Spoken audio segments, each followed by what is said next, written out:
जो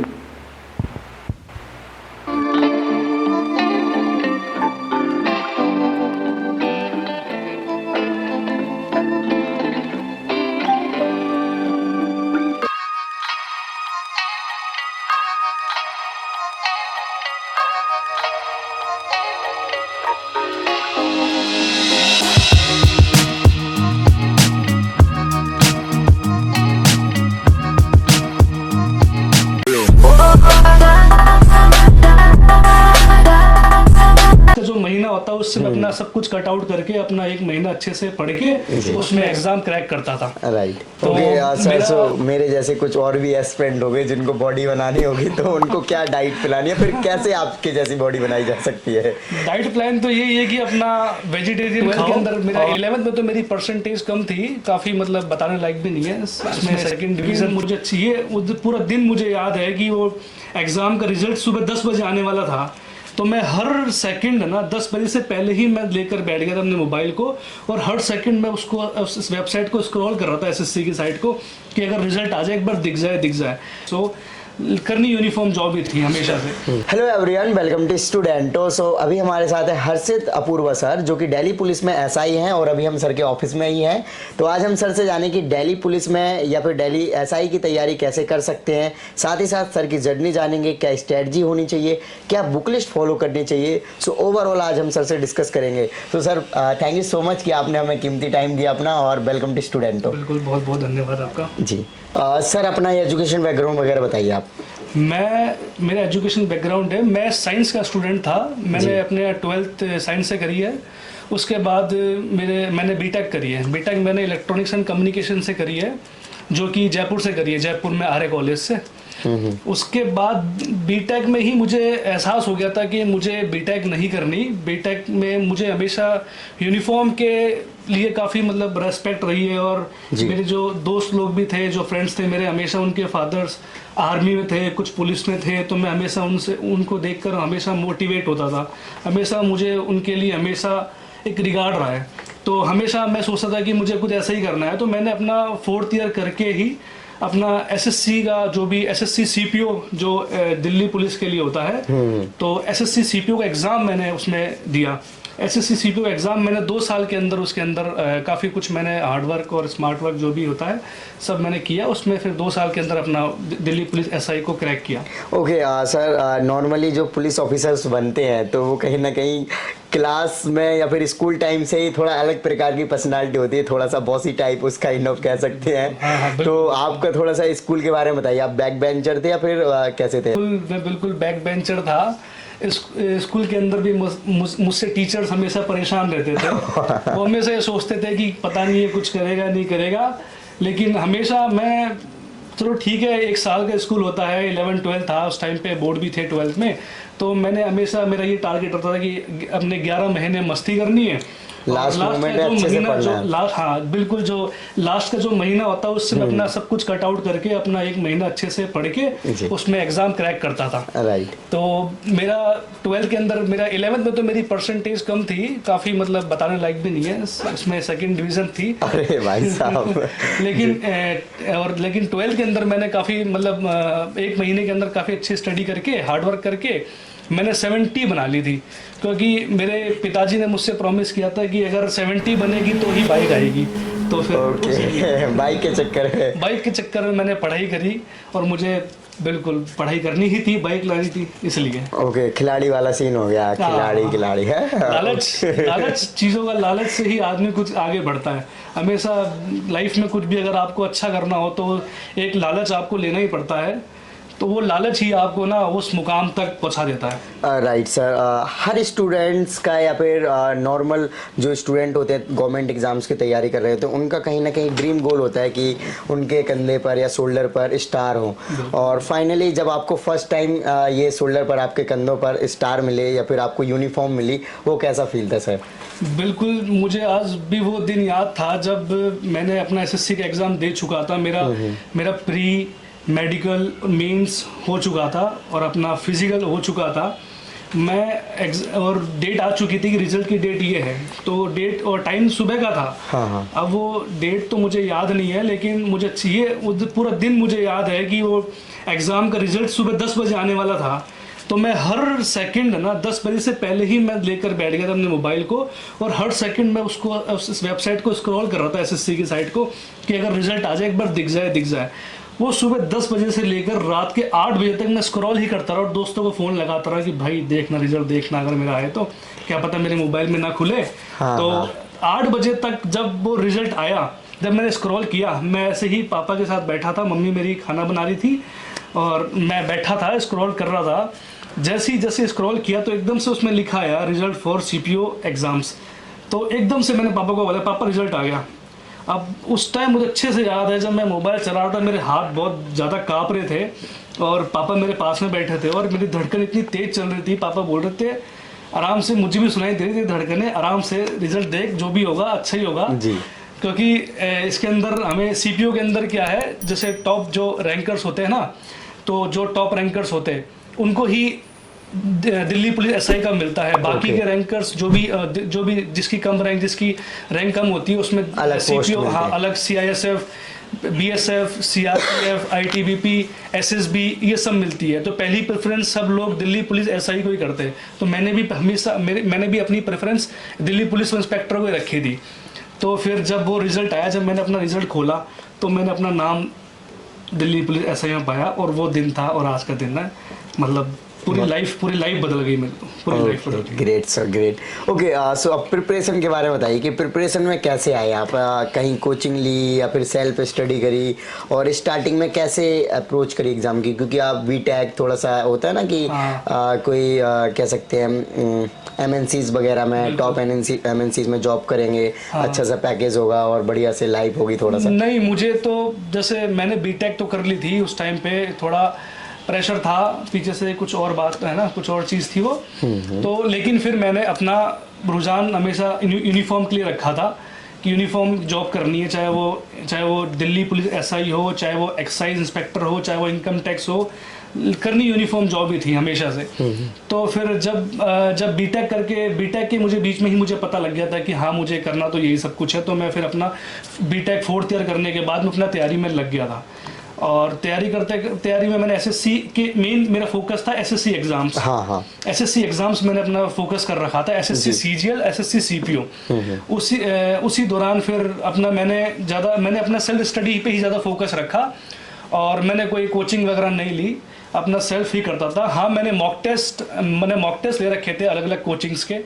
ज़्यादातर मैंने हमेशा मैंने शुरू से ही मॉक देना स्टार्ट किया था। मुझे मॉक से ही आइडिया हो गया था कि मैं कहाँ स्टैंड कर रहा हूँ। और मुझे आज वो भी दिन याद है कि मैंने जयपुर में मदर्स कोचिंग थी, तो वहाँ पर वो मॉक लेते थे। मैंने ऑनलाइन मॉक ज्वाइन कर रखा था उनका, ऑनलाइन नहीं ऑफलाइन मॉक मैंने ज्वाइन कर रखा था मदर्स कोचिंग का जयपुर में। जिसमें वो लोग क्या करते थे, उन्होंने अपनी कोचिंग के दीवार के बाहर एक वो लगा रखा, एक पूरा रिजल्ट लगाते थे वो A4 साइज पे। वो सारा कुछ मुझे याद है कि आज भी कि वो एक एक पेज लगाते थे। तो मैं और मेरा दोस्त हमने ऊपर से ढूंढना स्टार्ट किया रिजल्ट, है ना। तो दोस्त ने बोला कि भाई ऊपर रिजल्ट नहीं मिलेगा, पर नीचे से शुरू करते रिजल्ट देखना। नीचे से देखना शुरू किया, 2 मिनट के अंदर ही मिलेगा हमारा रिजल्ट। उस टाइम मेरे प्री के अंदर 200 में से आई थिंक 26-27 नंबर आए थे। मैं शौक रह गया, मैंने कहा मैं करके तो पूरा आया था लेकिन नंबर क्यों नहीं आए मेरे। फिर वहां से मुझे पता लग गया कि मैं कंपटीशन में कहाँ स्टैंड कर रहा हूँ। फिर उसी दिन मुझे ये भी पता लग गया था कि हाँ मुझे मेहनत बहुत ज़्यादा करनी है। जो बंदा फर्स्ट नंबर पे आ रहा है उसको अगर ओवरटेक करना है तो उससे डबल मेहनत करनी पड़ेगी मुझे। उससे hard work plus smart work दोनों ही मुझे करने ही पड़ेंगे। राइट। तो इसलिए मैंने फिर उसी तरीके से अपना गोल रखा कि हाँ मतलब मुझे एक जयपुर के अंदर सिर्फ मैं अगर नीचे आ रहा हूँ तो पूरे इंडिया लेवल पे तो मैं कहाँ पर स्टैंड कर रहा हूँ जी।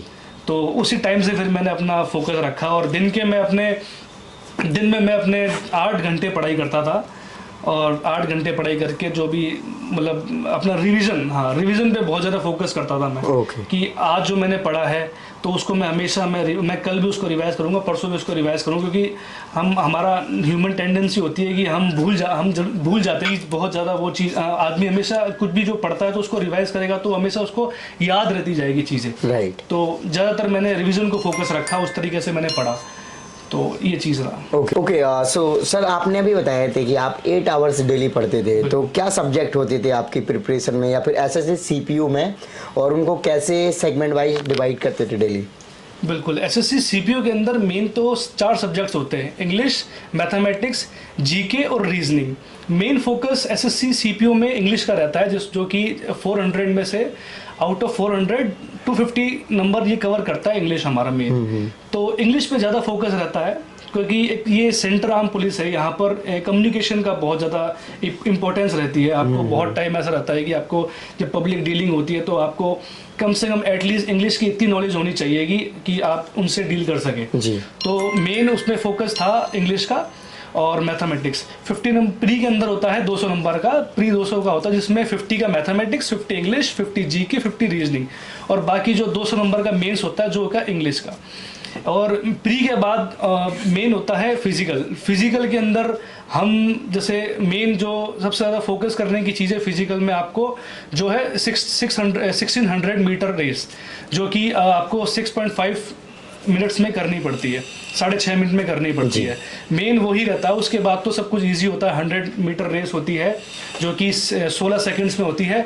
बाकी हाई जंप होता है जो कि 4 फीट का होता है, लॉन्ग जंप होता है जो कि 12 फीट का होता है, और एक वो जो हैमर थ्रो होता है जो कि इतना कुछ इंपॉर्टेंट नहीं होता, वो सब कुछ वो सब क्लियर कर देते हैं। मेंस अपना इंग्लिश का 200 नंबर का होता है, जो कि आप अगर जैसे नेट पे डालोगे तो आपको पता लग जाएगा कि क्या क्या उसमें सिलेबस होता है, क्या होता है। और बाकी फिर उसके अंदर मेंस होने के बाद में आपको फिजिकल के ऊपर आदमी मतलब एक एक्सपीरियंस का फिजिकल फिट पूरा होना चाहिए एस्पिरेंट। हाँ। उसमें कोई ऐसा ज़्यादा मेजर इशू नहीं होना चाहिए, बाकी छोटा मोटा तो चल जाता है यहाँ पर, लेकिन मेजर इशू जो भी होता है वो नहीं चल पाता फिजिकल के अंदर। आदमी को फिजिकली फिट होना चाहिए, physically and medically fit. Right. आप कौन सी ईयर में सेलेक्ट हुए थे सर? मैंने 2017 का फॉर्म भरा था, देन मैं 2019 में सिलेक्ट हो गया था फाइनली। ओके। सो सर आपके जैसे कि 3-4 ये सब्जेक्ट होते हैं, इसमें स्ट्रॉन्ग सब्जेक्ट क्या था आपका? मेरा स्ट्रॉन्ग इंग्लिश ही था। okay. और इंग्लिश बहुत इंपॉर्टेंट सब्जेक्ट है, क्योंकि सीपीयू के अंदर आपका इंग्लिश सब्जेक्ट स्ट्रॉन्ग नहीं है तो बहुत मुश्किल हो सकते हैं चांसेस। सर आपकी पर्सनालिटी काफ़ी अलग है, काफ़ी फिट है और कह सकते हैं काफ़ी मस्कुलर है, तो आई थिंक आप लगते हैं जैसे फिटनेस फ्रीक हो और काफ़ी मेहनत करते हो, रोज़ जाके 3-4 घंटे जिम।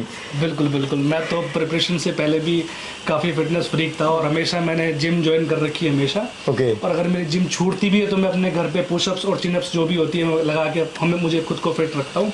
अभी भी अगर ड्यूटी जितनी भी कितनी भी मेरी ड्यूटी हैक्टिक रहती है, मैं वीक में 2 या 3 बार तो 2 या 3 दिन तो जिम चले ही जाता हूँ। तो खुद को फिट रखने के लिए तो बहुत ज़रूरी है, और फिट रहोगे तो ही तो आप अच्छे लगोगे और अच्छे से आप अपना परफॉर्मेंस दे सकोगे। ओके सर, सो मेरे जैसे कुछ और भी एस्पिरेंट हो गए जिनको बॉडी बनानी होगी, तो उनको क्या डाइट पिलानी है, फिर कैसे आपके जैसी बॉडी बनाई जा सकती है? अच्छा, मस्त आदमी दिमाग से एकदम खुश रहना चाहिए बॉडी के लिए, और प्रॉपर नींद होनी चाहिए जी। अपना जिम करो और प्रॉपर नींद लो और अच्छी डाइट लो। डाइट प्लान अपने जो भी अपना जिम ट्रेनर है उनसे पूछिए आप डाइट प्लान, और जो भी वो बताए, लेकिन सप्लीमेंट्स पे मत जाना। अपना प्रोटीन डाइट रखना, जितना हो सके नेचुरल रखना। असली होता है, नकली होता है। Okay, so I think sir आपकी जो लुक है वो काफ़ी हैंडसम और ड्रेसिंग है, तो आई थिंक आपको रोज़ प्रपोजल वगैरह आते रहते होंगे फिर तो। अरे भाई मेरी शादी हो चुकी, मरवाएगा। अरे तब गलत बात हो गई। अच्छा ओके सर, सो तैयारी के टाइम पे स्टूडेंट काफ़ी डिमोटिवेट हो जाते हैं। जैसे कि आपने बताया था कि यार मैंने देखा नीचे से भी मैं टॉप में आ रहा हूँ, मतलब नीचे से टॉप किया एक प्रकार से। मैं हमेशा स्कूल में यही बोलता था, हम नीचे से टॉप करेंगे। तो कहीं ना कहीं डिमोटिवेशन आता है, यार हम क्यों रह गए, हमने तैयारी तो करी। तो ऐसे टाइम पे कैसे अपने आप को ओवरकम किया जा सकता है? देखो डिमोटिवेशन भी ना is a part of struggle. Right. हमें ये नहीं पता था जब हम शुरू करते हैं, तो हमें नहीं पता था कि ये स्टेज भी आएगी कि मैं डिमोटिवेट हो जाऊंगा। तो यार उसका सीधा सीधा एक ही चीज़ है, वो जब हम डिमोटिवेट हुए तो एक चीज़ हमें सोचना चाहिए हमें कि मैंने शुरू क्यों किया था। मैंने इतना समय इसमें दे दिया तैयारी के अंदर, और अब मैं डिमोटिवेट होकर मैं इसको छोड़ना चाह रहा हूँ, तो बहुत खुद के साथ एक धोखा है। तो हमेशा ये चीज़ देखो कि आपने शुरू किस लिए किया था और क्यों किया था, तो बस। और हमेशा अपने घर वालों को ज़रूर देख लेना कि आपके घर वाले क्या बैकग्राउंड रखते हैं, उनके लिए आपको क्या करना है। सबसे इम्पोर्टेंट हमारे घर वाले होते हैं, और उन्हीं के लिए ही सबसे ज़्यादा। कोई प्रिपरेशन टाइम का इंटरेस्टिंग किस्सा हो आपके, जब तैयारी वगैरह कर रहे हो? प्रिपरेशन टाइम का इंटरेस्टिंग किस्सा ज़्यादातर तो कॉलेज स्कूल में ही कर लिए थे सारे हैं। मैंने जितनी मस्ती थी सब कॉलेज और स्कूल में कर ली थी। ओके। प्रिपरेशन में मेरा सिर्फ फोकस यही था कि मुझे पढ़ाई करनी है, मुझे हर एक दिन को यूटिलाइज करना है। और जो मस्ती की बात आप कर रहे हो, मैं अपने कॉलेज और अपने स्कूल लाइफ में कर चुका था। मुझे ये पता था कि मैं सब कुछ अपनी मस्ती वगैरह कर चुका हूँ, अब मुझे पढ़ाई करनी है और मुझे कुछ बनना है, मुझे कुछ करना है लाइफ में। तो मैंने अपना फोकस पढ़ाई पर ही रखा। रोज़ का मैं हमेशा सुबह जब जागता था तो अपना टारगेट फिक्स करता था कि मुझे रात तक क्या करना है। और रात को जब मैं सोता था तो मैं हमेशा अपने खुद को ये देखता था कि मैंने दिन में आज वो जो मैंने टारगेट रखा वो पूरा किया कि नहीं किया। अगर वो नहीं किया तो मुझे बड़ा रिग्रेट फील होता था कि यार मैंने वो नहीं किया, मुझे अगले दिन उसको भी कंप्लीट करना है और अगले दिन का भी टारगेट पूरा करना है। तो हमेशा जब भी मैं रात को सोता था तो मुझे ये हमेशा लगता था कि मैंने आज पढ़ाई करी या मैंने खुद को धोखा दिया। तो हमेशा, क्योंकि हम औरों को धोखा दे सकते हैं, सबको धोखा दे सकते हैं, लेकिन खुद को धोखा नहीं दे सकते। राइट। सर, दिल्ली पुलिस काफ़ी एडवांस पुलिस और स्मार्ट पुलिस कही जाती है, और वैसे भी देखा जाए तो सारी मिनिस्ट्री या फिर सेंट्रल के जितने वर्क होते हैं वो दिल्ली में ही होते हैं। बिल्कुल। और कहीं ना कहीं क्राइम भी दिल्ली में ठीक ठाक होता रहता है। तो सर, क्या दिल्ली पुलिस के हिसाब से आप जब जॉब कर रहे हो तो आपको अच्छा लग रहा है पर्सनली? बिल्कुल बिल्कुल, ये एक ऐसी जॉब है जिसमें आपको बहुत चांसेस मिलते हैं आपको पब्लिक की सेवा करने के। और आई थिंक और कोई जॉब, ऐसी कोई जॉब नहीं होगी जिसमें आप पब्लिक को डायरेक्ट आप कोई वो हेल्प कर सकते हो। यहाँ पर आपको लाखों चांसेस मिलते हैं पब्लिक की हेल्प करने के। मुझे मतलब मैं काफ़ी सौभाग्यशाली हूँ जो मैं ये सब कर रहा हूँ। राइट। आई थिंक सर आप काफ़ी हैप्पी हैं इस जॉब को लेकर। बिल्कुल, मैं बहुत हैप्पी हूँ ये जॉब करके। आप जैसे रास्ते में कभी जाते होगे, कभी ट्रैफिक लग गया है, फिर किसी का झगड़ा हो गया, आप तो ऐसे जाते होगे साइड हो ऐसे करके? नहीं। ऐसों के लिए पुलिस हमेशा, दिल्ली पुलिस हमेशा आपने देखी होगी कि हमेशा हर मोड़ पे वो मिलेगी आपको। और अगर कहीं भी नहीं होती, अगर हम वर्दी में हैं तो बिल्कुल ये हमारा फर्ज बनता है कि अगर कोई झगड़ा हो रहा है तो उसको सुलझाने का अगर कुछ कोशिश ये करना चाहिए कि अगर वो सही हो जाए। अगर मैं अकेला हूँ और मुझसे अगर वो हैंडल नहीं हो रहे तो फिर मैं जो भी कंसर्न थाना होता है वहाँ इन्फॉर्म करूँ, ये हमारा फर्ज है। अच्छा, आपकी हॉबीज वगैरह क्या रही है सर? वैसे मेरी हॉबीज रही है क्रिकेट, जैसे कि सबकी, हम जैसे हमारी जनरेशन 90s की जनरेशन, अब तो हॉबीज चेंज होती जा रही है, लेकिन 90s की जनरेशन जो थी वो क्रिकेट ही खेलती थी। क्रिकेट हो गया और बैडमिंटन हो गया, तो और जिमिंग, मेरी जिमिंग भी हॉबीज बन गई थी। मैं अपने स्कूल के बाद मैंने जिम भी अपना हॉबीज बना लिया था। राइट। ओके, सो अभी आप पर्सनल लाइफ को या फिर अपने पर्सनल जैसे क्या कह सकते हैं कामों को टाइम निकाल पाते हैं? हाँ, टाइम निकाल पाता हूँ, लेकिन थोड़ा कम निकाल पाता हूँ, क्योंकि ये दिल्ली पुलिस की जॉब थोड़ी हैक्टिक है और यहाँ पर थोड़ा टाइम मुझे अपना पर्सनल कम मिल पाता है। लेकिन इतना मिल जाता है कि मैं अपना पर्सनल काम, अपने जो भी घर के काम होते हैं मैं कर लेता हूँ। तो कोई मेजर इशू नहीं है कि मैं अपना पर्सनल टाइम ऐसे निकालूं। बाकी सो सर, अभी हमने काफ़ी इंटरव्यू किया और जो मेन पर्पस है, आई थिंक बुक लिस्ट जरूर बतानी चाहिए आपकी अपनी फेवरेट, जो कि एसएससी सीपीओ या फिर दिल्ली पुलिस एसआई के लिए प्रिपरेशन कर रहे हैं। बिल्कुल बुक्स तो बहुत ज़रूरी है, बुक्स सबसे इम्पोर्टेंट है। रीजनिंग का तो मैंने अपना फोकस प्रीवियस ईयर के ऊपर रखा था। रीजनिंग तो आप कोई सी भी कोचिंग की बुक उठा के आप पढ़ लोगे तो रीजनिंग तो कवर हो जाएगी। रीजनिंग कोई इतनी हार्ड है नहीं सब्जेक्ट, और बहुत इजी सब्जेक्ट है। रीजनिंग के आप मॉक भी दोगे तो उससे भी काफ़ी आपको हेल्प मिल जाएगी, और प्रीवियस ईयर की जो भी बुक्स आती है वो उठा के आप करोगे तो उससे भी आपको पूरा कवर हो जाएगा। फिर आता है आपका जीके। जीके एक बहुत वाइड ब्रॉड सब्जेक्ट है, जो कि मेन फोकस मैंने अपना, क्योंकि मैं साइंस मैथ से था तो मेरा फिजिक्स, केमिस्ट्री, बायोलॉजी और जोलॉजी काफ़ी कुछ मैंने उसमें कवर कर लिया था। उसके बाद पॉलिटिक्स हो गई, हिस्ट्री हो गई और अपना इकोनॉमिक्स हो गई और अपना करंट जीके हो गई। तो करंट जीके के लिए मैं अपना जो भी न्यूज़पेपर होता है, और न्यूज़पेपर हमेशा मैंने इंग्लिश का पढ़ा था और वो न्यूज़पेपर ने मुझे काफ़ी हेल्प दी है। इंग्लिश न्यूज़पेपर ने, चाहे वो मैं आधी घंटा ही पढ़ता था, लेकिन मैं हमेशा इंग्लिश न्यूज़पेपर ही पढ़ता रहा। और मैं अपना इकोनॉमिक्स, हिस्ट्री, ये सब अपनी जो भी 9, 10, 11, 12 की बुक्स होती है मैंने वहाँ से कवर किया, और बाकी जो भी प्रीवियस ईयर की बुक्स थी मैंने वहाँ से अपना जीके कवर किया, और करंट मैंने अपना न्यूज़पेपर से किया। बाकी फिर मैथमेटिक्स के अंदर कुछ अच्छी बुक्स मैंने उठाई थी उस शुरू में ही, जो कि पहली बुक्स मुझे याद है, मैंने अपनी सबसे पहले तो एक जो मैंने मदर्स की जो टेस्ट सीरीज ली थी उसी की मैंने बुक्स ली थी, जो मैंने वो करी थी। उसके बाद मैंने फिर एक किरण पब्लिकेशन आती है मार्केट में, जो कि प्रीवियस ईयर की होती है। किरण पब्लिकेशन से मैंने पूरा किरण पब्लिकेशन को 2 से 3 बार पूरा उसको कंप्लीट किया। काफ़ी मोटी बुक है, लेकिन मैंने 2-3 बार उसको मैंने कंप्लीट किया। किरण पब्लिकेशन के बाद में मैंने प्रीवियस ईयर के ऊपर ज़्यादा फोकस किया।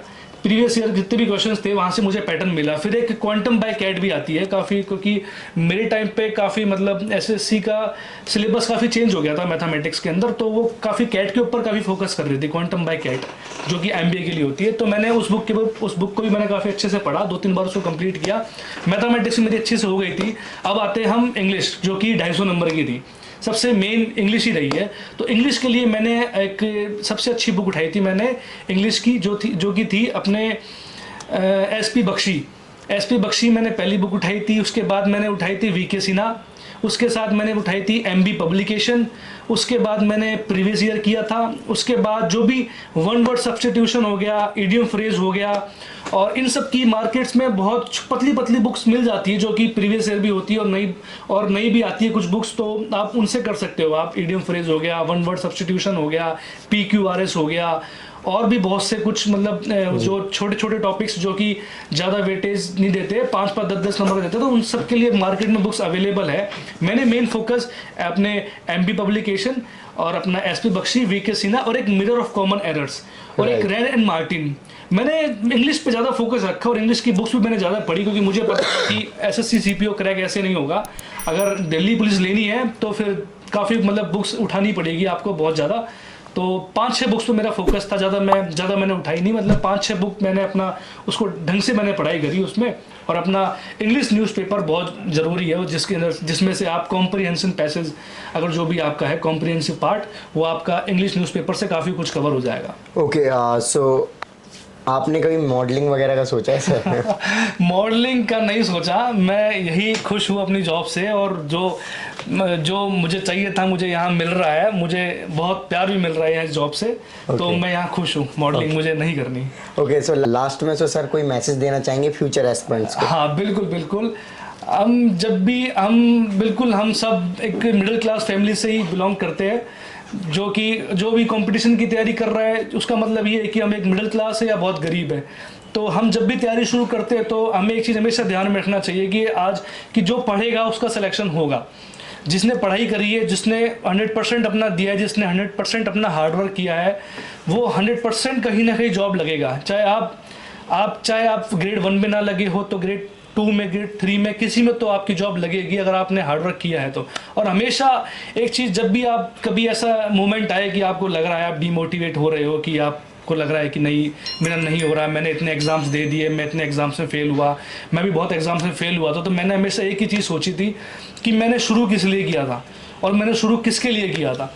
तो मैंने हमेशा ये देखा कि मैंने शुरू किया था ये कुछ बनने के लिए। और रिवीजन बहुत ज़्यादा इंपॉर्टेंट है। हम कुछ भी पढ़ते हो उसको रिवीजन ज़रूर करो, क्योंकि हमारी टेंडेंसी होती है कि हम वो चीज़ भूल जाते हैं। तो रिवीजन बहुत इंपॉर्टेंट पार्ट है। और हमेशा जब भी आप रात को सोओ तो खुद से ज़रूर पूछ लेना कि आज तूने किया कि नहीं किया, वो वाला जो तूने फोकस करा। तो जब खुद को लग जाएगा कि हाँ मैंने किया, तो आपका मन भी यही कह देगा कि हाँ आपका सिलेक्शन अब हो जाएगा। क्योंकि हमें पता होता है, हम जब पेपर दे के आते हैं तो सिर्फ हमें ही पता होता है कि हमारा सिलेक्शन होगा या नहीं होगा। हम चाहे बाहर वालों को जो बताए कि यार पेपर अच्छा गया, वो देखे ऊपर वाला देखे नहीं, लेकिन अल्टीमेट हमारे मन को पता होता है, हमारा मन ही ऊपर वाला होता है कि उसको पता होता है कि आज तेरा सिलेक्शन होगा या नहीं होगा। तो हम खुद को नहीं बना सकते बेवकूफ़, Okay. बाकी औरों को तो बनाते रहते हैं। Okay, so thank you so much sir for your lovely message. आपने काफ़ी डिटेल में एक्सप्लेन किया सारी चीज़ों को। सो फ्रेंड्स, आपने देखा कि सर ने स्टेप बाय स्टेप सारी चीज़ें बताई। सो आई होप कि आपको वीडियो अच्छी लगी होगी, तो इस वीडियो को लाइक करें।